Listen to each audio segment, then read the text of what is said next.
এজেন্টরা আমার জিজ্ঞেস করে যে হুজুর কি লিস্ট হইতাছে, আমি যারা নির্বাচনে পাশ করার আগে লিস্ট করে এরা কখনো সভ্য রাজনীতিবিদ হতে পারে না। আজ করবো, আপনারা বিগত দিনে অনেক এমপি মন্ত্রী বানিয়েছেন। আমার ভাই দুলাল ভাই বক্তব্যের সংক্ষিপ্ত পরিসরে কালীশিরি থেকে যে রাস্তার রুট ম্যাপটা উল্লেখ করেছেন, এই রাস্তার কিন্তু খুবই বেহাল দশা। আমাদের অনেকগুলা গাড়ি অনেক জায়গায় আটকে গেছে এবং খুব কর্নার দিয়ে আসতে হয়েছে এবং ধুলায় দূষিত এলাকা। বাচ্চা কাচ্চাগুলো আমাদেরকে দেখে তারা পিছন দিক থেকে দৌড় দিয়েছিল, ধুলাবালির কারণে আসতে পারেনি। তো বর্তমান প্রেক্ষাপটে এই যে রাস্তার বেহাল দশা, এই রাস্তার পরিবর্তন আপনারা বারবার প্রত্যাশা করেছেন। যতবার নির্বাচন এসেছে ততবার প্রার্থীগণ আপনাদের কাছে এসে আমি যেভাবে দাঁড়িয়েছি এইভাবে বড় বড় লেকচার দিছে, পাশ করতে পারলে একদম আপনাদের রাস্তা কালীশিরি থেকে আমুবাগান, আমুবাগান থেকে চালিশিরি থেকে চাঁদপুর যা আছে সবগুলো ইউরোপ বানাতে হবে, ইউরোপ। এরকম বক্তব্য আপনারা শুনছেন না? একবারে গড়াই না খাবার দিয়ে দিব, এরকম কি শুনছেন না? মানে অনেক লেকচার আপনারা শুনছেন। আপনারা যেভাবে কথাটা নেন না কেন, কথাগুলো আপনাকে মানতে হবে। আপনাদের সাথে বারবার প্রার্থীরা এসে এই আশ্বাস দিয়ে দিয়ে আপনাদের সাথে প্রতারণা করেছে, আপনাদের সাথে বিশ্বাসঘাতকতা করেছে। এই জন্য মানুষের কল্যাণে কথা বলতে গেলে জবানটার চাইতে বিশাল বড় একটা মন লাগবে, মন। কথা বলতে হবে হার্ট থেকে, কথা বলতে হবে হৃদয় থেকে। চাপাবাজি সবাই করে। এইভাবে দেখতে দেখতে আপনারা বারবার আশ্বাসকারীর কাছে বিশ্বাস হারিয়েছেন। এই জন্য আমি আপনাদেরকে বড় আশ্বাস দিতে চাই না। আমি চাই, আল্লাহ আমাকে বিবেক দিয়েছেন, আমি ধর্মের মূল্যবোধ নিয়ে কাজ করি। আমি 22 বছর ধরে ওয়াজ করেছি চুনারুঘাট, কারোর সঙ্গে আমি জবানের খেলাফ করি নাই, কারোর সঙ্গে আমি কষ্ট দিয়ে কথা বলি নাই। আমি নিজের প্রতি এত কনফিডেন্স, যদি আপনারা আপনাদের ম্যান্ডেট দিয়ে আপনাদের সমর্থন আর আল্লাহ পাকের অশেষ দয়ায় চা শ্রমিক মেহনতি মানুষদের সমর্থনে, সনাতন ধর্মী যারা আছেন তাদের সমর্থনে যদি আমাকে আল্লাহ পাক সুযোগ দেয়, আমার কাছে আপনার এই রাস্তাগুলো চাইতে হবে না, আমি নিজ দায়িত্বে এই রাস্তাগুলো করে দেওয়ার ব্যবস্থা। এবং পাশাপাশি এলাকায় অনেক মাদ্রাসা আছে। আমি 3টা ধাপে কাজ করার প্রতিশ্রুতি নিয়েছিলাম সেই প্রথম দিন থেকেই। এর মধ্যে 1 নম্বর রেখেছি শিক্ষাকে। ধন্যবাদ। 1 নম্বর রেখেছি শিক্ষা। শিক্ষা না থাকলে জাতি আলোকিত হতে পারে না। এজন্য শিক্ষা যদি থাকে, কাগজে কলমের শিক্ষার আগে সবচেয়ে জরুরি হলো নৈতিক শিক্ষা। এই নৈতিক শিক্ষার আলোকে যারা সভ্যতার কাগজ কলমে ইতিহাস রচনা করে, ওই মানুষটা কালীশিরি সমাজের সোনার মানুষের পরিণত হয়। শুধুমাত্র আমি নয়, আমি চাই আপনার সন্তান এভাবে সারা বিশ্বকে আলোকিত করবে।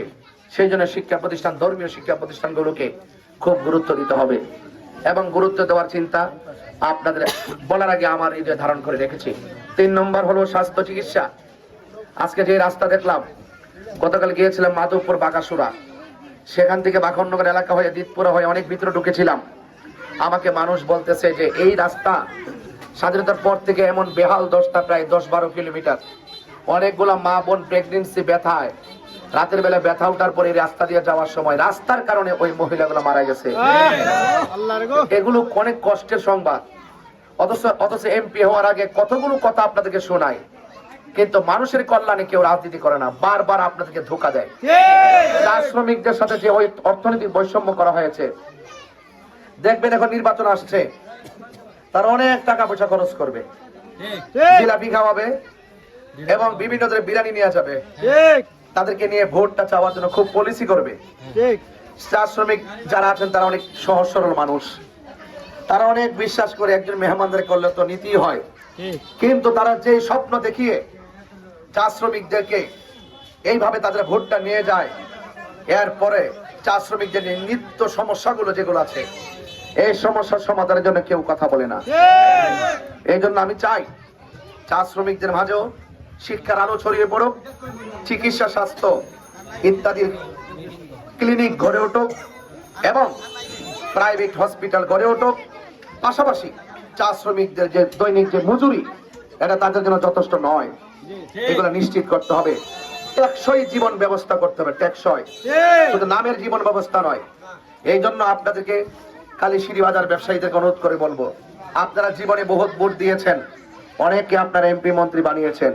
আমি চাই আপনারা এবার একটু পরিবর্তন, একটু ভিন্ন চিন্তা করে অন্তত পক্ষে এই মোমবাতির প্রতীকে আপনারা ভোটটা দেন। আপনারা অনেকে আপনাদেরকে বিভ্রান্ত করে, আপনাদের দোকানপাটে এসে কয় তাহিরি সাহেব যে এমপি নির্বাচন করব, এলাকায় কি উন্নয়নটা করছে, এভাবে করার পরে কিছু মুরব্বী কথা তো ঠিক হয়েছে, কি তা করছে মনে হয়েছে না আমি গত 5 বছর স্বরাষ্ট্র মন্ত্রী ছিলাম, আমার যদি বানাই দিতেন আর যদি আমি না করতাম তাইলে আপনার কথাটা যৌক্তিক ছিল। কথা কোন ঠিক না? একটাবার শুধু আমাকে বানাই দেন, আল্লাহর রহমতে আপনার চাওয়া লাগতো না।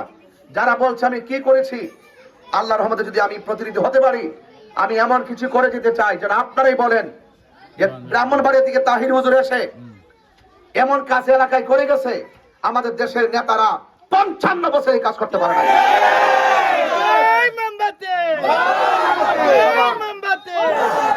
আমার জবান দিয়ে যা বলছি ইনশাল্লাহ আমি তা করব। আপনার কাছে চাওয়া লাগবে না, আর আমার কাছে চাইতে গেলে কোন নেতা ধরা লাগতো না, আমার দরজা খোলা থাকবো।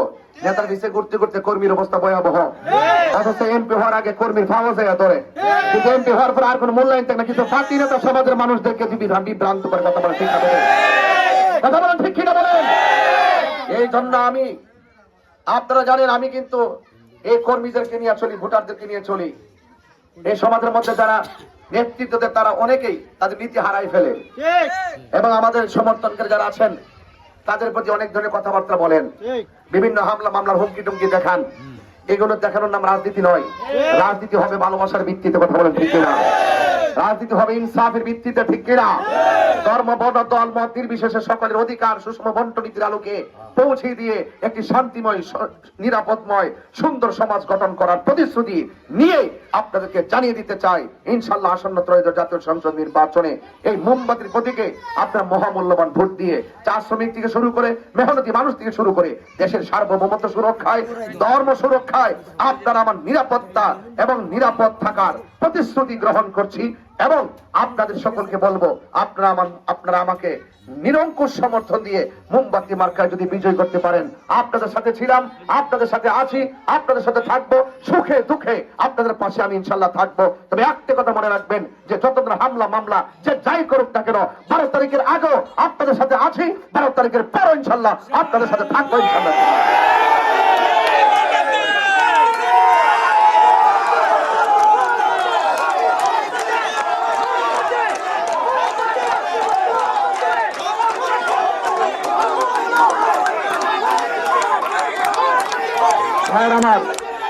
ভাইয়ের আমার অনুরোধ করে বলছি, আমাদের অনেকগুলো প্রোগ্রাম, হায়াত তো মানুষের চিরদিন থাকে না, আবার আসতে পারি কি আর পারি না জানি না।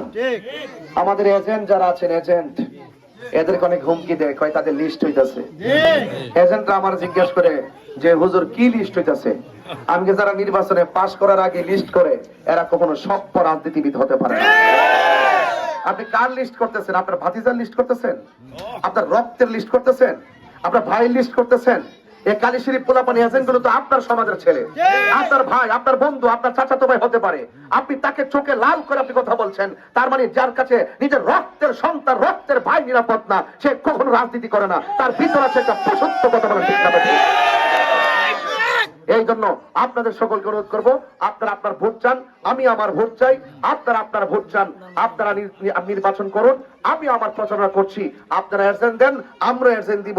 সুষ্ঠু, অবাধ, নিরপেক্ষ, সবার অংশগ্রহণমূলক ভাবে আসন্ন ত্রয়োদশ জাতীয় সংসদ নির্বাচন একটি আকাঙ্ক্ষা নির্বাচন হিসাবে প্রতিফলিত হবে, এবং জয় পরাজয় একজনই দেওয়ার মালিক, জবান খুলে কোন তিনি।